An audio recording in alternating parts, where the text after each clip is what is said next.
কল্প, আরে এখনো কি করছিস বলতো? মা আমাকে কেমন লাগছে? খুব সুন্দর লাগছে, একদম প্রিন্সেসের মতো। এক মিনিট। মা Perfect. সত্যি আমার মনে হচ্ছে খুব সিম্পল লাগছে আমার। সিম্পল? কল্প, তুই আমার মেয়ে, দেখ একটু ভালো করে সিম্পলটা কি করে লাগছিস তুই বলতো?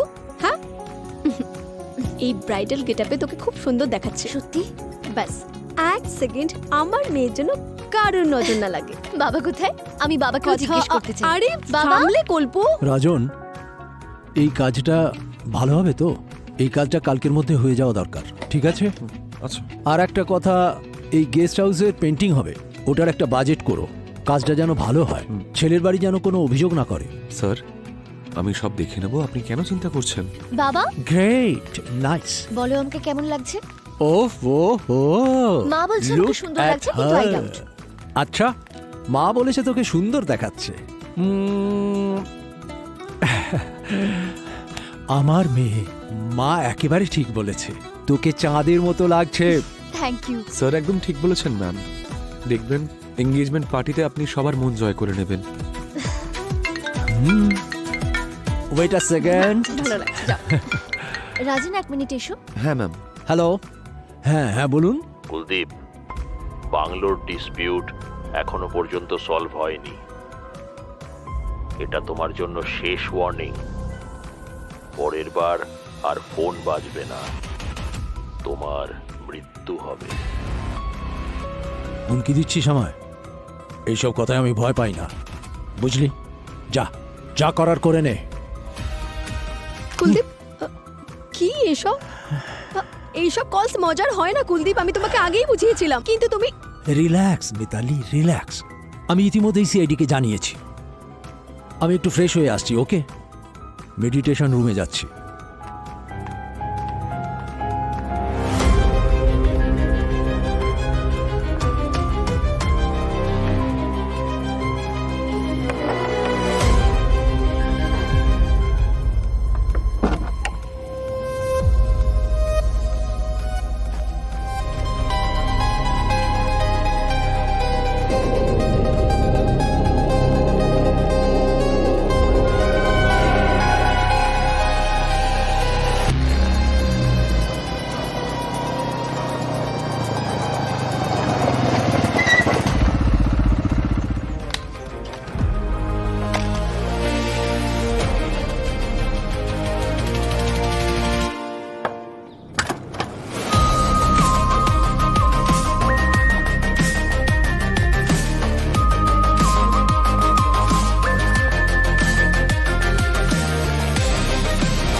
হাই স্যার, আমি রাজেন, কুলদীপ স্যারের ম্যানেজার। কুলদীপ বাবু কোথায়?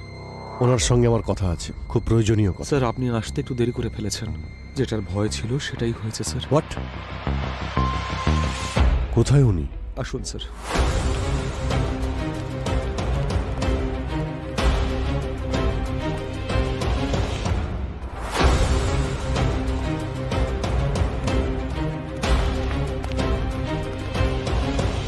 সরে যান। এক্সকিউজ মি, এক মিনিট।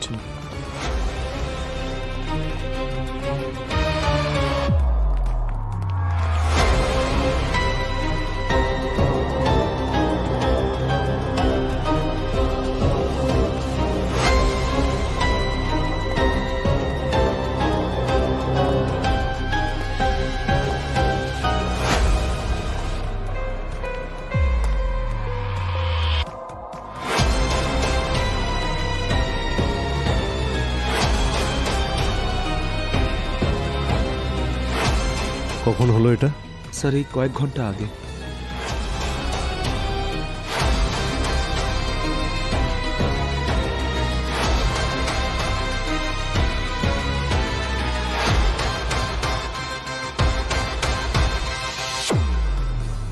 স্যার এই কুলদীপ বাবু মারা গেছেন। ওকে ওকে স্যার, ইয়া। শেষবার তুমি কখন দেখেছিলে কুলদীপ বাবুকে? শেষবার কুলদীপ স্যারকে প্রভাকর দেখেছিল।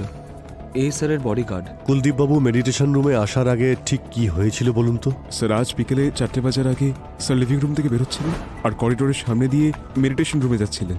উনি দরজা বন্ধ করে দিলেন আর আমি রোজের মতো বাইরে দাঁড়িয়েছিলাম।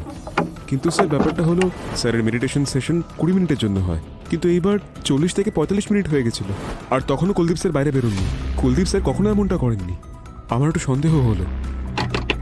কুলদীপ স্যার, আপনি ঠিক আছেন তো?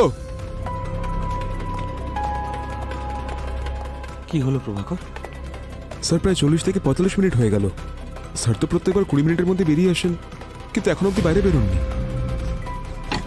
কুলদীপ স্যার, আমার মনে হয় দরজাটা ভাঙতে হবে। হ্যাঁ ঠিক আছে।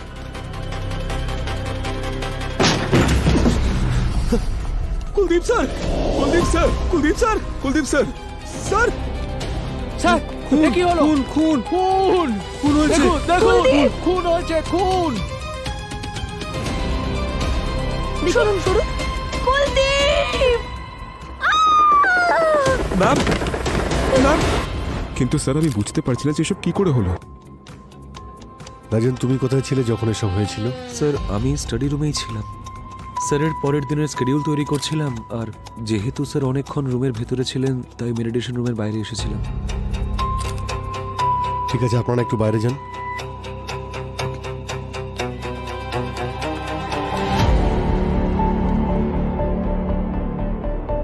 পঙ্কজ, সচিন, সবার সঙ্গে একটু কথা বলো তো, দেখো যদি কিছু জানা যায়। এই এন্ট্রি অনুযায়ী তো অনেক লোক এসছে ভিতরে। হ্যাঁ স্যার, ওই কল্পনা দিদির এনগেজমেন্ট ছিল তো তো বাড়ি মেরামতি আর ডেকোরেশনের কাজ চলছিল, তাই অনেক লোক এসছে এবং গেছে। কারো এন্ট্রি মিস হয়নি তো? না স্যার, আমার অনেক বছরের এক্সপিরিয়েন্স স্যার, আমার চোখ এড়িয়ে কেউ যাওয়া আশা করতে পারবে না। আর যদি চোখ বন্ধ হয়ে যায় তখন? কি বলছেন কি স্যার? মানেটা হলো তুমি ডিউটি করছো, তুমি যদি ক্লান্ত হয়ে যাও, চোখ লেগে যায়, তখন এমন কিছু হয়েছে? না স্যার, আমি ডিউটির টাইমে কখনো ঘুমিয়ে পড়ি না। বাংলোতে ঢোকার আর কোনো রাস্তা আছে? এই একটাই রাস্তা আছে স্যার। রুমের ভিতরে যাতায়াত করার জন্য শুধু এই একটাই মাত্র দরজা আছে, আর তার বাইরে বডিগার্ড প্রভাকর দাঁড়িয়েছিল। আর স্যার দরজাটা ভিতর থেকে বন্ধ ছিল। আর ভিতরের তো কোনো সিক্রেট রাস্তাও তো দেখতে পাচ্ছি না, শুধু এখানে একটা জানালা আছে, তার মধ্যেও গ্রিল লাগানো আছে। আচ্ছা, একটা কথা বলো, ওই 40 থেকে 45 মিনিটের মধ্যে ঘরের মধ্যে কেউ এসেছিল অথবা বাইরে গিয়েছিল, অথবা তুমি দরজা ছেড়ে বাইরে কোথাও গিয়েছিলে? না স্যার, আমি দরজা থেকে একবারের জন্য নড়িনি। না কেউ ভেতরে এসেছে আর না কেউ বাইরে গেছে। স্যার, তাহলে খুনটা হলো কি করে? আর কেই বা করেছে? আর এই ঘরের মধ্যে এমন কোনো সিক্রেট জায়গাও নেই যেখানে কেউ লুকোতে পারে। আচ্ছা, এখানে পেইন্টের স্মেল আসছে না? স্যার এখানে তো রেনোভেশনের কাজ হচ্ছে, সেখান থেকেই আসছে নিশ্চয়ই।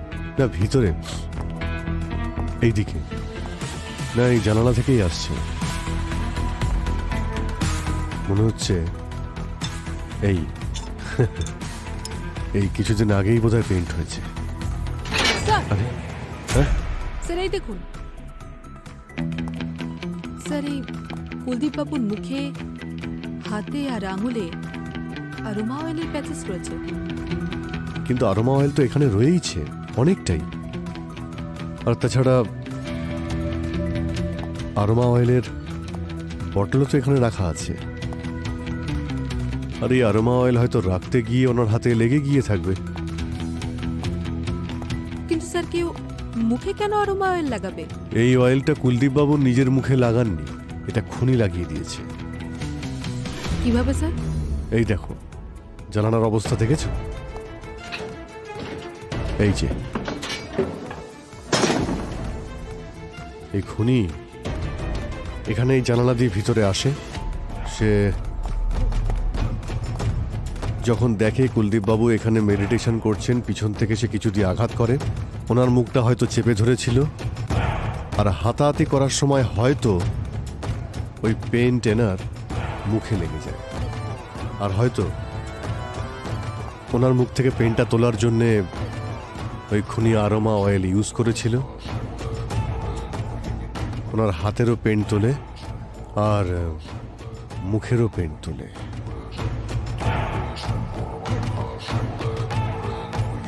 আর হয়তো কুলদীপ বাবুর বডি থেকে সোনাগুলো নিয়ে চলে যায়। সোনা? এ দেখো, ছবিতে দেখো, এই গলায়, এই যে গলায় চেন আছে, হাতে ব্রেসলেট আছে, কিন্তু এখন এনার বডিতে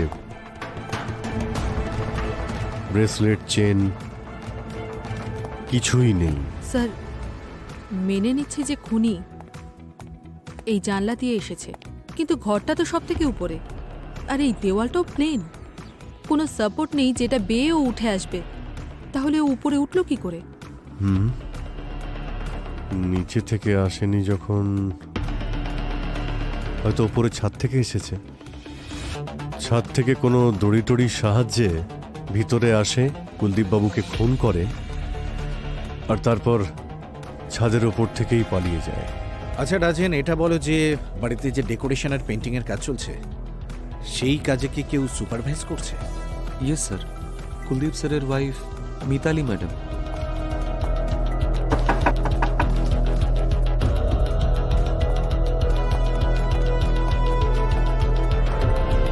ম্যাম, ওই সিআইডি অফিসাররা কিছু কথা বলতে চান আপনার সঙ্গে।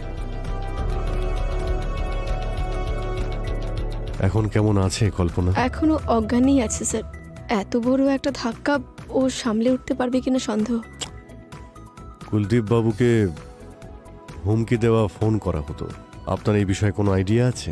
হ্যাঁ স্যার, আমি জানি যে কুলদীপকে কেই হুমকি দেওয়া কলগুলো করতো। কে? হেমন্ত, কুলদীপের বিজনেস পার্টনার। কিছুদিন আগেই ওদের পার্টনারশিপ শেষ হয়ে গেছে। কেন? কিছু বিজনেস ডিসপিউট ছিল। ও অনেকবার কুলদীপকে হুমকিও দিয়েছে। আমি কুলদীপকে বলেও ছিলাম যে এই ব্যাপারে পুলিশকে জানাতে, কিন্তু কুলদীপ কখনোই আমার কথা সিরিয়াসলি নেয়নি। আর দেখুন এইসব ঘটে গেল। বাবা, বাবা, বাবা, হ্যাঁ মা, আসছি। বাবা, সব সব ঠিক হয়ে যাবে মা।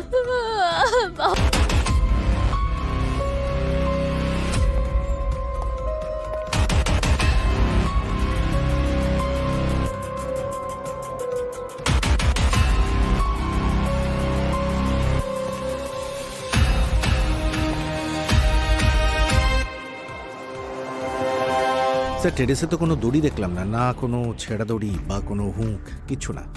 কিন্তু হ্যাঁ, এই যে ওয়ার্কার্সদের বাথরুম আছে, ওখানে বাঁশ, সিঁড়ি, পেন্টিংয়ের জিনিসপত্র ওইসব রয়েছে। ওপর থেকে যখন আসেনি তো নিচ থেকে এসেছিল। নিচে ওই সিঁড়ি আর বাঁশগুলো তো রাখাই ছিল। এখন এটা খোঁজ নিতে হবে যে কে এসেছিল, খুনটা কে করেছে। স্যার, উনি মিস্টার নকুল, এই বাংলো রেনোভেশনের কন্ট্রাক্ট ইনিই দিয়েছিলেন। নকুল, তুমি তো এখানকার ইনচার্জ। আচ্ছা, তুমি কি এটা জানতে না যে ওই মেডিটেশন রুমের গ্রিলটা ওটা ভালো মতো লাগানো ছিল না? স্যার, ওই মেডিটেশন রুমের জানলায় গ্রিল ছিলই না। ওর জন্য পাখিগুলো ভেতরে ঢুকে যেত আর মেডিটেশন রুমটা নোংরা করে দিত। কুলদীপ স্যার খুব বিরক্ত হয়েছিলেন, আর মিতালি ম্যাডাম বলেন যে গ্রিল লাগিয়ে দিতে। আরে হ্যাঁ, কিন্তু গ্রিলটা তো ঠিকঠাক লাগাতে হবে। আসলে স্যার, ওয়েল্ডিং শুধু বাকি ছিল, গ্রিল লাগানো হয়ে গিয়েছিল যাতে পাখিগুলো না ভেতরে আসতে পারে। আচ্ছা ঠিক আছে, এই গ্রিলের কাজ কে করেছে? এই পেন্টিং এর কাজ কে করছিল? স্যার, যজ্ঞু। যাও ডেকে আনো ওকে। স্যার, ওই যজ্ঞু আজ কাজে আসেনি। আমি সকালে ওকে ফোন করেছিলাম, কিন্তু ওর ফোনটা সুইচ অফ আছে। ওর নাম্বার কি? হ্যাঁ, এই যে। The number you are calling is currently switched off. Number তো অফ বলছে স্যার। আচ্ছা, এমনটা নয় তো আজকে এসেছিল কিন্তু তুমি ওকে দেখোনি? ওয়াচম্যানকে ডেকে আনো, যাও। স্যার,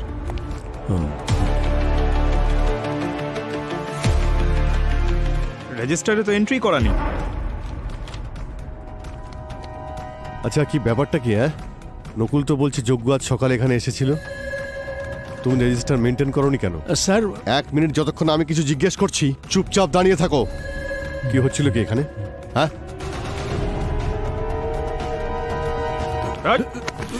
চল বস। তুই যোগ্যকে ভেতরে ঢুকতে দিলি আর ওর সঙ্গে মিলে কুলদীপকে মেরে ফেললি। আমি কিচ্ছু করিনি স্যার। দেখো, আমি ভালোভাবে বলছি, এটা একটা মার্ডার কেস। সোজা একেবারে জেলে যাবে। যা কিছু জানো তাড়াতাড়ি বলে ফেলো। স্যার, আমি শুধু মিনিটের জন্য গেটে ঘুমিয়ে পড়েছিলাম। হতে পারে স্যার যে ওই সময়ই যজ্ঞ বাংলোতে ঢুকে পড়েছে। তারপর কি হলো? ম্যাডাম, তারপর মেডিটেশন রুমের যখন দরজা ভাঙা হয় সেই আওয়াজেই আমার ঘুম ভেঙে যায়। স্যার, এটা হতে পারে যে ওর যখন চোখটা লেগে গিয়েছিল সেই সময় যজ্ঞ ভেতরে আসে মেডিটেশন রুমে আর খুন করে চলে যায়। নকুল, স্যার। তোমার এমপ্লয়িজের সমস্ত আইডেন্টিফিকেশন রাখো তো, মানে আধার কার্ড বা অন্য কিছু? হ্যাঁ স্যার, ওই সব ডিটেল এনার কাছে আমি রেখে দিয়েছি। পুরবি এই যজ্ঞর আধার কার্ডটা নাও তো, আর খোঁজ নাও ওর ব্যাপারে সমস্ত ডিটেলস বের করো। আধার কার্ড দাও। স্যার। স্যার চলুন।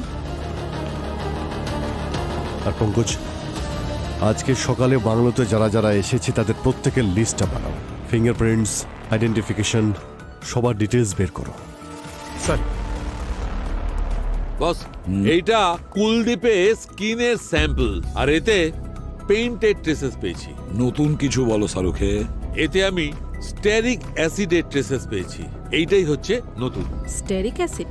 আর এটা কিসে ব্যবহার করা হয়? পুরবি, এমনি তো এই স্টেরিক অ্যাসিড প্রত্যেক পেন্টেই অল্প বিস্তর থাকে, কিন্তু এখানে বিষয়টা অন্যরকম। এখানে উইন্ডোতে যে গ্রিল ছিল আর যেখানে যেখানে রিনোভেশনের জন্য পেইন্ট হয়েছিল সেখানে স্টেরিক অ্যাসিডের ট্রেসেস পাইনি।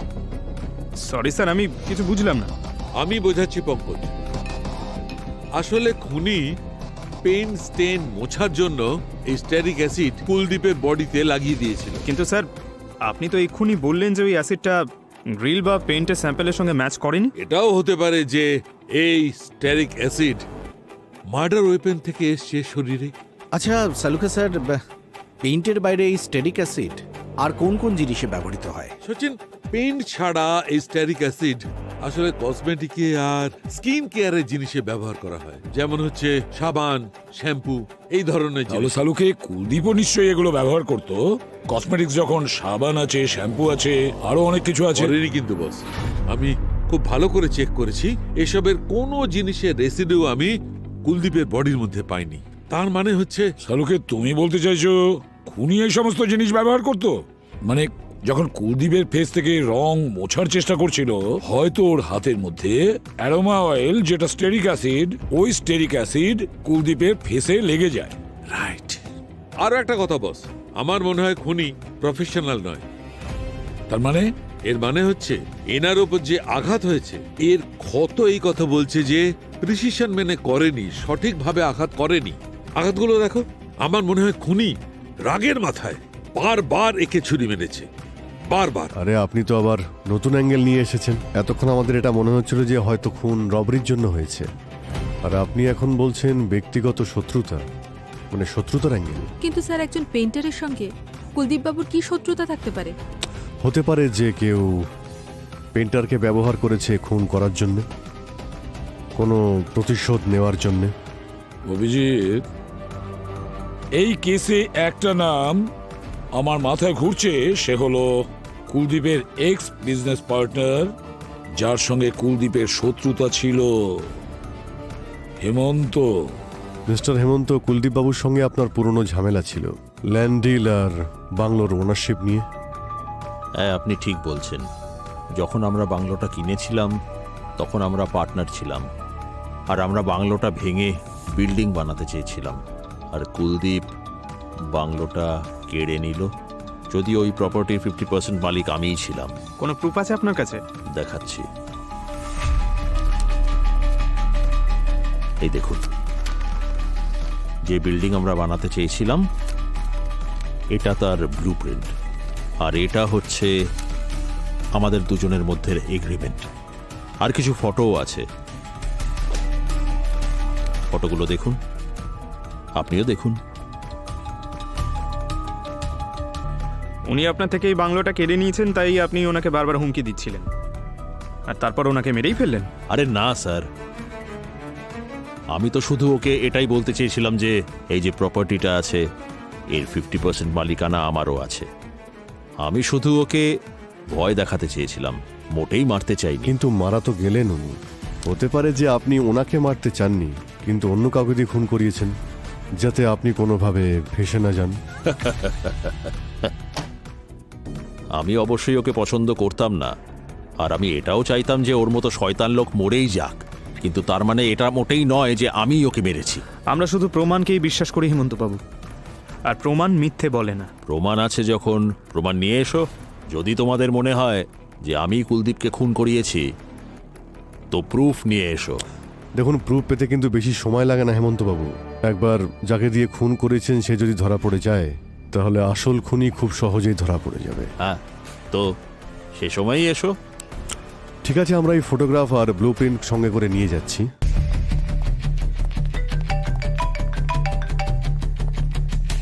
হ্যাঁ পুরবি, গ্রেট। কোথায়? হ্যাঁ ঠিক আছে, যাচ্ছি যাচ্ছি। যজ্ঞর খোঁজ পাওয়া গেছে, ওর সঙ্গে আমি দেখা করে আসছি। তুমি হেমন্তর ব্যাপারে খোঁজ নাও, আর কুলদীপের ফোন রেকর্ডও চেক করো, ঠিক কারা কারা ওর পিছনে পড়েছিল। স্যার। হ্যাঁ হ্যালো, আরে আমি বলছি, তোমার স্বামী। হ্যাঁ, আরে ব্যাপারটা হলো নতুন ফোন নিয়েছি, আর এটা হচ্ছে আমার নতুন নাম্বার, সেভ করে নিও, ঠিক আছে? আর কাউকে একদম দেবে না এই নাম্বারটা, ঠিক আছে? আর শোনো, আজ আমি প্রথমবার ট্রেনে চড়তে চলেছি। কি যজ্ঞবাবু, একটু সময় আছে আপনার কাছে? আমাদের একটু কথা রয়েছে। কে আপনারা? আমি অচেনা মানুষের সঙ্গে কথা বলি না। আরে আমরা অচেনা লোক নই, তোমার শ্বশুর বাড়ির লোক। শ্বশুর বাড়ি আমার? সিআইডি থেকে। সিআইডি? কি হয়েছে স্যার? কিছু না, এই নতুন ফোন, নতুন নাম্বার, প্লেনের টিকিট। হ্যাঁ, না না অবাক হও না। আর এইসব কেনার জন্যে তো ফটো আইডি লাগে, আর ফটো আইডির জন্য তুমি আধার কার্ড ব্যবহার করেছো। বেশ, এটাই ভুল করে ফেলেছো। তোমার আধার কার্ডের উপরেই কিন্তু আমাদের নজর ছিল। চলো শ্বশুর বাড়ি যাই আমরা। হ্যাঁ, শ্বশুর বাড়ি না। আরে আরে তোমরা কেন দাঁড়িয়ে আছো? সব কাজ কি সিনিয়র করবে নাকি? যাও যাও, তাড়াতাড়ি যাও।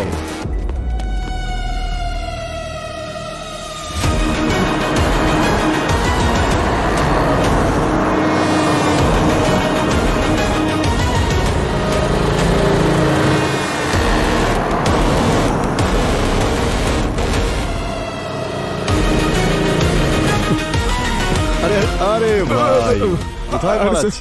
সরি স্যার, ভুল হয়ে গেছে স্যার। তোর ওপরে কুলদীপ বাবুকে খুন করার অভিযোগ আছে। আমি কেন মারবো নাকি স্যার?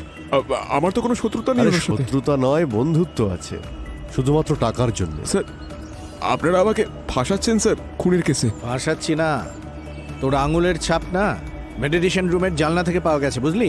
ওটা তো স্যার এই কারণে, কারণ কি আমি ওই জানলাগুলো রং করেছি আর স্যার। বুঝে শুনে তুই গ্রিলটা ঠিকঠাক লাগাসনি, যা তুই গ্রিল সরিয়ে তুই ভেতরে ঢুকতে পারিস আর খুন করে বাইরে বেরিয়ে যেতে পারিস। না না স্যার, আমাকে এটা করার জন্য বলা হয়েছিল। ওখানে আসলে কিছু শোল্ডারিং এর কাজ বাকি ছিল, আর একটা পেন্টের কোটিং হওয়া বাকি ছিল, এই জন্য এরকম ছেড়েছিলাম। তুই কাল তাহলে কাজে কেন আসিসনি? স্যার আমি এসেছিলাম স্যার, কিন্তু একটু দেরি হয়ে গেছিল। আর যখনই আমি ওই বাড়িতে ঢুকলাম দেখি একটা ঘরে গয়না পড়ে রয়েছে, আর তার আশেপাশে কেউ ছিল না স্যার। তাই আমি ওই গয়নাগুলো আমি সরিয়ে দিলাম, আর আমি ওখান থেকে পালিয়ে গেলাম স্যার।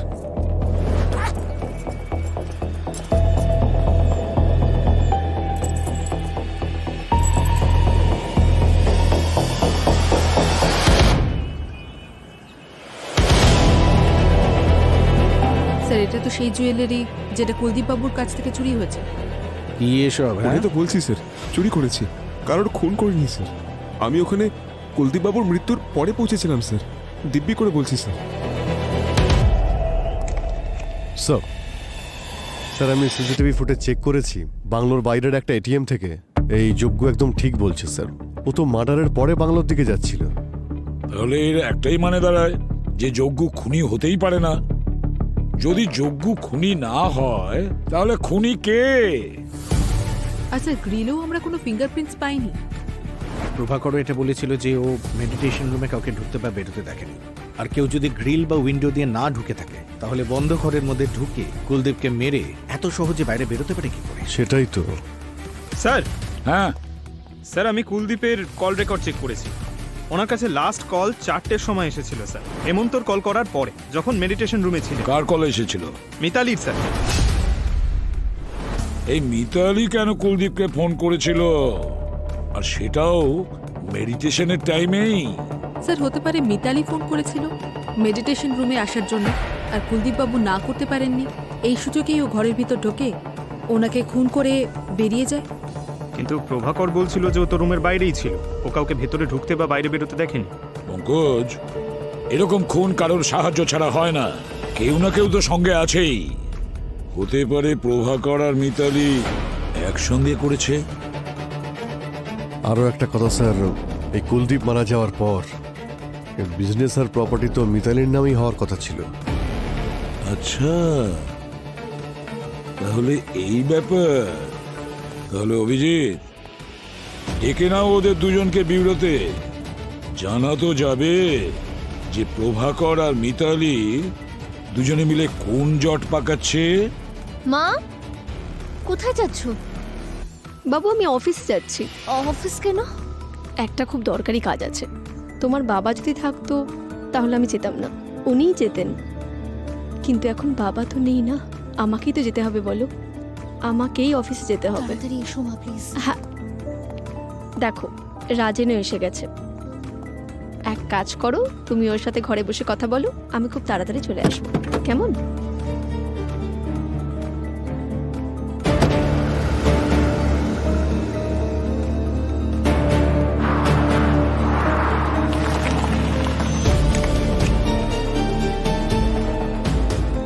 ওটাই নিয়ে ভাবতে হবে আমাদের। হ্যাঁ,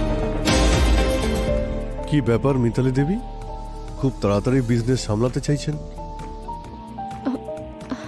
হ্যাঁ স্যার, আমার হাজব্যান্ড কুলদীপ, উনি বিজনেস ডিল করার সময় কিছু ভুল হয়ে গেছিল, ব্যাস সেগুলোর ব্যাপারে ডিসকাস করছিলাম। ডিসকাস করছিলেন নাকি শেষ করতে এসেছিলেন এখানে? এসব কি বলছেন আপনি? না, স্বামী মারা যেতেই তার শত্রুর সঙ্গে বন্ধুত্ব করতে চলে এসেছেন আপনি। বন্ধুত্ব নয় স্যার, উনি এখানে বিজনেস ডিল করতে এসেছেন। আপনার সঙ্গে পরে কথা বলছি মিস্টার হেমন্ত। মিতালি দেবীকে এখন কয়েকটা প্রশ্ন জিজ্ঞেস করব। আপনি দয়া করে একটু বিউরোতে আসবেন। আসুন আসুন, চলুন। চলুন।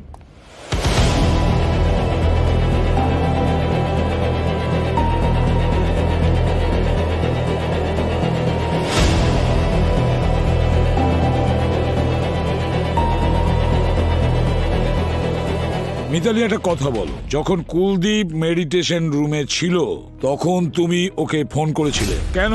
আর এ কথা আমাদের কেন লুকিয়েছো? অদ্ভুত তো, ওই কল আর এই কিসের সাথে কি সম্পর্ক হতে পারে? সম্পর্ক আছে কি নেই সেটা আমরা ডিসাইড করব মিতালি দেবী। আমি তো বলছি যে তুমি প্রভাকরের সঙ্গে হাত মিলিয়ে কুলদীপকে খুন করেছো। প্রভাকর, তুমি এরকম কেন করলে? নিজের বসকে তুমি খুন করলে? দেখো, মিথ্যে বলো না, তোমার ফিঙ্গারপ্রিন্ট কিন্তু আমরা বডির ওপর থেকে পেয়েছি। স্যার, আমি মারিনি স্যার। আর আমি ওনাকে কেন মারবো? আর ফিঙ্গারপ্রিন্ট যখন আমি ওনাকে ছুঁয়েছিলাম তখন লেগে গেছে হয়তো। তাহলে মিতালি ম্যাডাম কেন বললেন যে তোমার সঙ্গে তোমার বসের নাকি খুব ঝামেলা হয়েছিল? তুমি ওনাকে মেরে ফেলার হুমকি দিয়েছিলে? না স্যার, এমন তো কোনো ঝগড়া হয়নি আমাদের। উনি মিথ্যে বলছেন। মিথ্যে কেন বলতে যাবে? স্যার, উনি আমাকে ফাঁসাতে চাইছেন। আর আমার তো সম্পূর্ণ সন্দেহ আছে যে উনি স্যারের খুন করেছেন। এটা কেন? কারণ স্যারের মরে যাওয়ার পর মিতালি ম্যাডাম স্যারের সবকটা ব্যবসা তার নিজের নামে করে নিয়েছে। স্যার, আমার না সম্পূর্ণ সন্দেহ আছে যে টাকার জন্য মিতালি ম্যাম স্যারকে মেরে ফেলেছেন। আমি কুলদীপকে কল করেছিলাম, কারণ আমি কুলদীপকে মনে করাতে গেছিলাম আমাদের সম্বন্ধী আসছে, তাকে নিয়ে আসার জন্য এয়ারপোর্ট যেতে হতে পারে। বাহ বাহ বাহ, আমার একটা নতুন গল্প। তাহলে যখন কুলদীপ খুন হয় তখন তুমি কোথায় ছিলে? আমি আর আমার মেয়ে কল্পনা, আমরা দুজন ভিডিও কলে ছিলাম ইভেন্ট ম্যানেজমেন্ট কোম্পানির ম্যানেজারের সাথে। স্যার, 2 মাস বাদেই আমার মেয়ের বিয়ে হতে চলেছে। বিয়ের প্রস্তুতির জন্যই আমরা কথা বলছিলাম।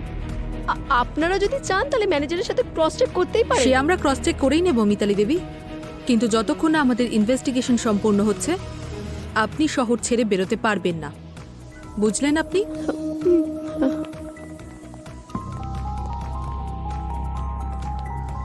স্যার, হ্যাঁ স্যার, এই লোশনের বটলটা যেটা মিতালি ইউজ করেছিল তাতে স্টেরিক অ্যাসিডের ট্রেস পাওয়া যায়নি, যেটা বডিতে ছিল। কি?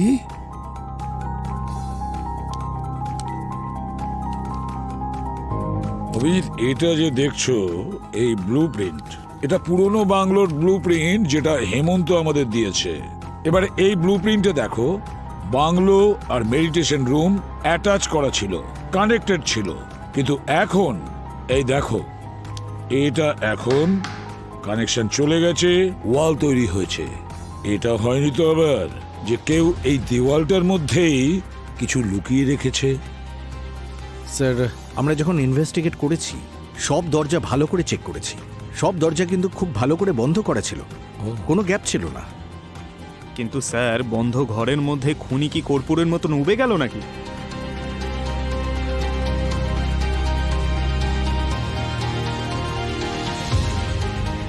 এটা হতে পারে কি এই বন্ধ রুমে কেউ আদৌ আসেইনি, বা কেউ গেছে? মানে স্যার, মানে পূরবী, এটাও হতে পারে খুনি আগে থেকেই ওই বন্ধ রুমে ছিল, আর তারপর খুন করার পরে ওই বন্ধ রুম থেকে বের হয়নি, ওখানেই ছিল ওই বন্ধ রুমে। স্যার একটু ডিটেলসে বলুন না। Please sir. পঙ্কজ, এটা হলো ওই বাংলোর পুরনো ফটোগ্রাফ, যে বাংলোটা সেল করার ছিল।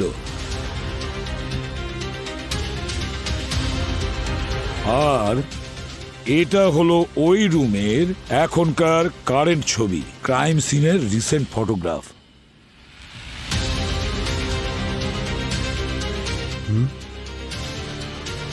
মন দিয়ে দেখো পঙ্কজ, এই দুটো ফটোগ্রাফে একটা জিনিস আছে যা মিসিং হয়েছে।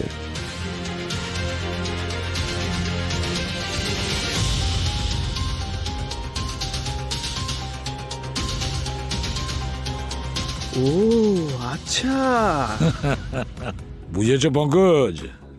যদি আমরা এই বাংলোর পুরনো ফটোগুলো না দেখতাম তো খুনির আসল উদ্দেশ্য কি সেটা জানতেই পারতাম না। এই ফটোগ্রাফে এখানে একটা স্ট্যাচু ছিল। সেই স্ট্যাচুটা কোথায় মিতালি দেবী? ওই স্ট্যাচুর কথা আমাকে কুলদীপ বলেছিল যে ওই স্ট্যাচুটা ড্যামেজ। হ্যাঁ স্যার, মনে পড়েছে। কুলদীপ স্যার আমাকে বলেছিলেন ওই মূর্তিটা রিপেয়ার করানোর কথা। এই মূর্তিটা ভেঙে গেছে, এটা রিপেয়ার করতে দাও। আচ্ছা স্যার। এখন সেই স্ট্যাচুটা কোথায়? স্যার ওই স্ট্যাচুটা আমি গ্যারাজে রেখে দিয়েছিলাম। নিয়ে এসো।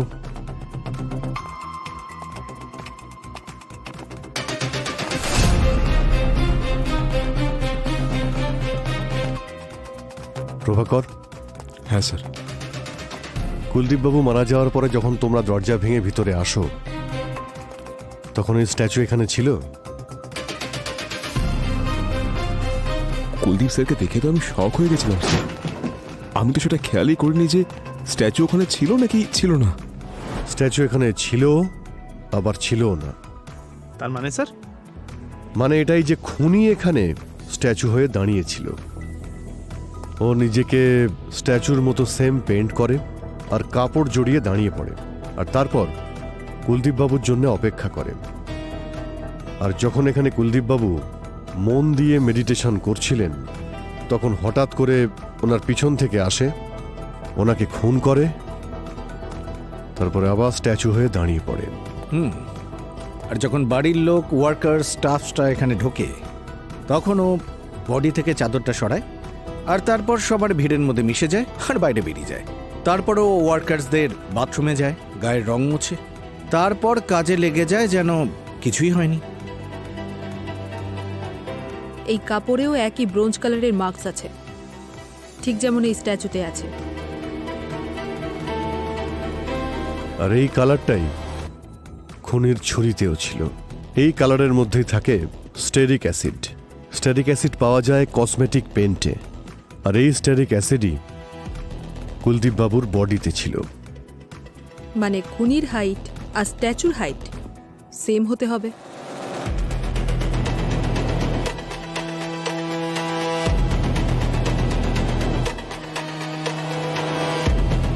এখন প্রশ্ন এটাই যে কার কার হাইট স্ট্যাচুর হাইটের সঙ্গে ম্যাচ করে। আর যতদূর আমার মনে হচ্ছে শুধু একজনই আছে, বল্লু। কিন্তু স্যার, বল্লু যদি ভিড়ের মধ্যে মিক্স হয়ে গেছিল, কেউ ওকে দেখতে পেল না কেন? কারণ ওকে এখান থেকে বেরোতে কেউ তো সাহায্য করেছে। কিন্তু সে কে, সে তো বাল্লুই বলতে পারবে।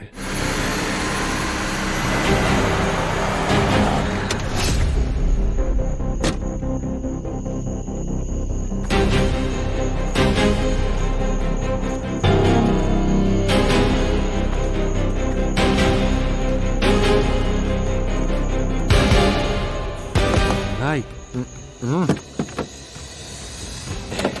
সব ঠিক আছে তো? এটা হচ্ছে তোমার কাজের লাস্ট ইনস্টলমেন্ট। Thank you. একটা কথা মাথায় রেখো, সিআইডি কিন্তু জানতে পেরে গেছে যে কুলদীপ স্যারের মার্ডারের পিছনে তোমার হাত আছে। তাই অ্যাজ সুন অ্যাজ পসিবল এই শহরটা ছেড়ে তুমি চলে যাও। ঠিক আছে, চলো এগোলাম।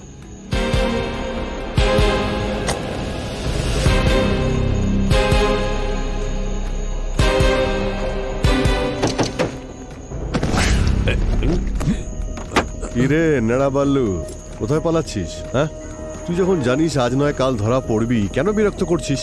স্যার আমি কিছু করিনি। চুপ! তুই কি করেছিস আর কি করিসনি সব জানি আমরা। কোথায় পালাচ্ছিলি? হ্যাঁ, এতগুলো টাকা কে দিয়েছে তোকে? আপনারা আমাকে ধরলেন কি করে? এই টেম্পুর পিছু নিয়ে, বুঝেছিস? এটা তোর বন্ধুর টেম্পো না যে পেন্ট করে, যে তোকে ওই পেন্টটা দিয়েছিল? হ্যাঁ,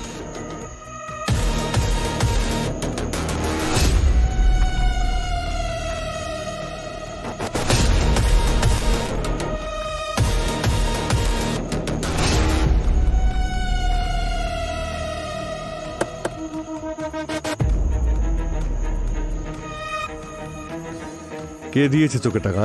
এই বল। হ্যাঁ সচিন, কি?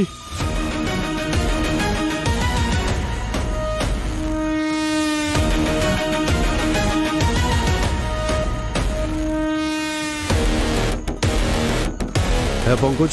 স্যার, রাজেন মরে গেছে স্যার।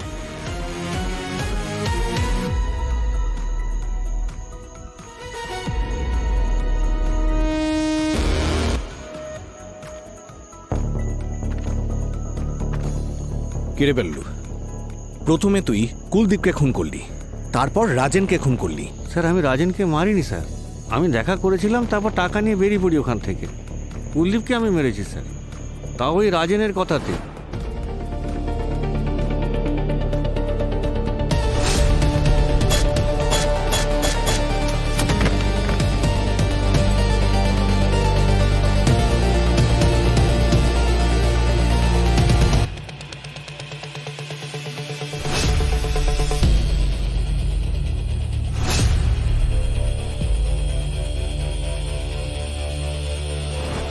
রাজেনের কথায় যদি ও কুলদীপ বাবুকে খুন করে থাকে, তাহলে রাজেনকে কে খুন করলো? মানে এমন কেউ আছে যে চায় না রাজেন আমাদের হাতে ধরা পড়ুক। আসল খুনি কিন্তু এখনো ঘুরে বেড়াচ্ছে। বস বস টেস্ট রিপোর্টে জানা গেছে যে রাজেনের মৃত্যু বিষের কারণেই হয়েছে। একটা রেজিন বেস কম্পাউন্ড পাওয়া গেছে যা লিপ বামে মেশানো ছিল। তার মানে যে খুন করেছে সে জানতো যে রাজন লিপ বাম ব্যবহার করত। স্যার, হ্যাঁ, রাজেনের ল্যাপটপ পেয়েছি, তাতে পাসওয়ার্ড রয়েছে, ওটা ক্র্যাক করার চেষ্টা চলছে। কিন্তু ল্যাপটপ ব্যাগে একটা গিফট বক্স পেয়েছি, এতে একটা ডায়মন্ড পেন্ডেন্ট আছে। বিল পেয়েছি রাজেনই এটা কিনেছিল, কিন্তু ইন্টারেস্টিং বিষয় যে এই ডায়মন্ড পেন্ডেন্টে যে ইনিশিয়ালটা আছে সেটা হলো এম। এম? বাহ বাহ বাহ, এম। অভিজিৎ, এই কেসে শুধু এমন একজন আছে যার নাম এম দিয়ে শুরু হয়,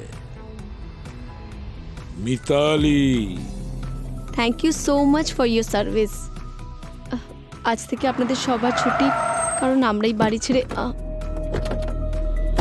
কি হলো মিতালি দেবী, এসব লাগেজ টাগেজ গুছিয়ে আপনি যাচ্ছেনটা কোথায়? আসলে স্যার, আমি আর কল্পু আমরা আমাদের পুরনো বাড়িতে যাচ্ছিলাম, কারণ কুলদীপের মারা যাওয়ার পর আমাদের এই বাড়িতে থাকাটা একটু মুশকিলের হয়ে যাচ্ছে, আর এটা করলে কল্পনারও একটু চেঞ্জ হয়ে যাবে। এমনিতে পুরনো বাড়ি আপনাদের দুজনের মধ্যে একজনই যাবে, আর দ্বিতীয়জন যাবে জেল। জেল? রাজেনকে খুনের অপরাধে। কি? রাজেনেরও খুন হয়ে গেছে? আর যে গাড়িতে আমরা রাজেনের ডেড বডি পেয়েছি সেই গাড়িতে আমরা একটা পেন্ডেন্ট পেয়েছি, আর আমাদের সন্দেহ এই পেন্ডেন্টটা তারই, যে রাজেনকে খুন করেছে আর তার সঙ্গে রাজেনের অ্যাফেয়ার চলছিল।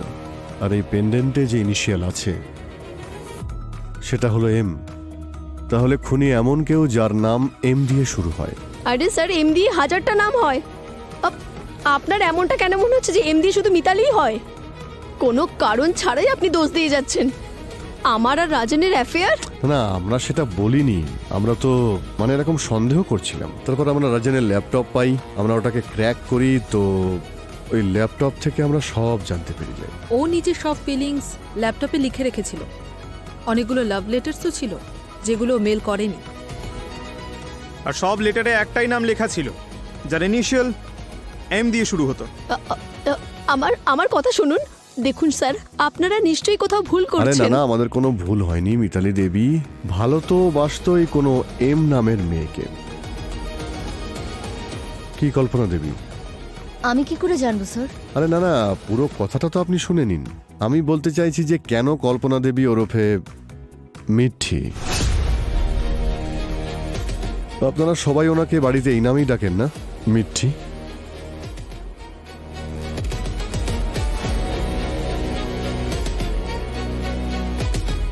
আমরা তোমার কলেজের লকার থেকে এই বিষের শিশিটা পেয়েছি। এটা সেই বিষ যেটা তুমি রাজনের লিপ বামে মিশিয়েছিলে। ব্যাস, অনেক হয়ে গেছে কল্পনা। এবার সত্যি করে বলো যে রাজেনকে তুমি কেন মারলে, যাকে তুমি ভালোবাসতে? আমি রাজেনকে ভালোবাসতাম না, ও আমাকে ভালোবাসতো, তাই নিজের লাভের জন্য আমি ওকে ইউজ করেছি। মিঠিকে আমি যখনই আমার মনের কথা বলতে যাই, জানি না কেন ঘাবড়ে যাই। বুঝতেই পারি না কি করে বলবো ওকে যে আমি ওকে ভালোবাসি।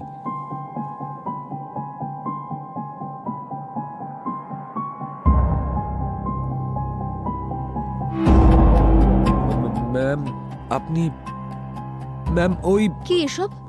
কিছু না ম্যাম, মিসআন্ডারস্ট্যান্ডিং। আমি এমনি একটু টাইপ করছিলাম আর কি। রাজেন, আমি অনেক আগে থেকে জানি যে তুমি আমাকে ভালোবাসো।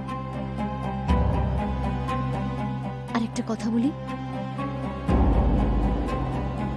আমিও তোমাকে খুব ভালোবাসি। কি সত্যি? আর তোমাকে বিয়ে করতে চাই।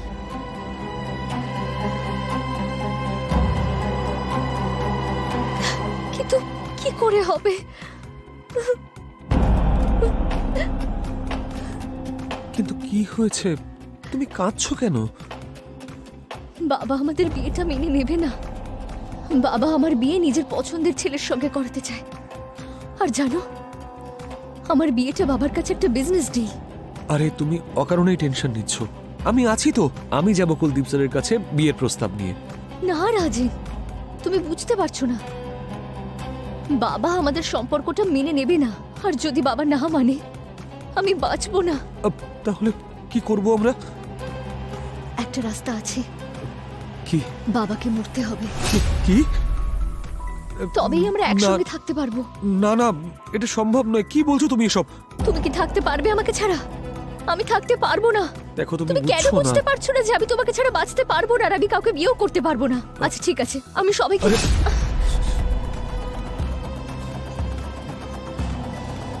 ঠিক আছে, তুমি যখন বলছো আমি দেখছি কি করা যায়।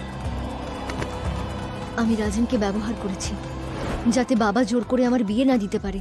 রাজেন বাল্লুর মাধ্যমে বাবাকে খুন করেছে। কিন্তু যখন আমি জানতে পারলাম যে রাজেনও এক্সপোজ হতে চলেছে, তখন আমি ওকেও রাস্তা থেকে সরিয়ে দিলাম, নইলে আমিও ধরা পড়তাম। কিন্তু রাজেনকে তুমি বিয়ে করতে চাইছিলে না কেন? আমি কাউকে বিয়ে করতে চাইনি, বাবার ছেলে হতে চেয়েছিলাম। বাবার বিজনেস, বাবার এম্পায়ারকে বাড়াতে চেয়েছিলাম। কিন্তু বাবার চিন্তা ভাবনা অনেক ছোট ছিল। একজন মেয়ে পড়াশোনা করে বিয়ে করবে, আমি এই মানসিকতাটা বদলাতে চাইতাম। আর আমি অনেক চেষ্টা করেছি, কিন্তু বাবার জন্য যেন আমি একটা বিজনেস ডিল ছিলাম। তাই তো মা। স্যার, আমাদের মেয়েদের কোনো নিজস্ব লাইফ নেই নাকি? নিজের অস্তিত্ব, নিজের ইচ্ছে কিচ্ছু নেই নাকি? সারা জীবন শুধু ছেলেদের কথা শোনো, এটা কর, ওটা কর, এটা করিস না, ওটা করিস না। সব সময় আমারও একটা লাইফ আছে। নিজের জীবনটাকে নিজের মতো বাঁচতে চাইতাম। চাইতাম যে যেটা আমি করতে চাই সেটাতে যেন সাপোর্ট করা হয়। আমাদেরও বলার অধিকার আছে, নিজের মতো করে জীবন বাঁচার অধিকার আছে। কল্পনা, অধিকার আছে, আর আজকালকার দিনে অধিকার সবার আছে। হ্যাঁ, তোমার বাবার মতো মানুষের সঙ্গে তোমার অধিকারের লড়াই লড়তে হলে তারও রাস্তা আছে, কিন্তু যে রাস্তা তুমি বেছেছ সেটা ভুল। তোমার এই সিদ্ধান্তই তোমার পুরো জীবনটাকে শেষ করে দিল। এবার তোমার বাকি জীবনটা জেলের মধ্যেই বসে কাটা।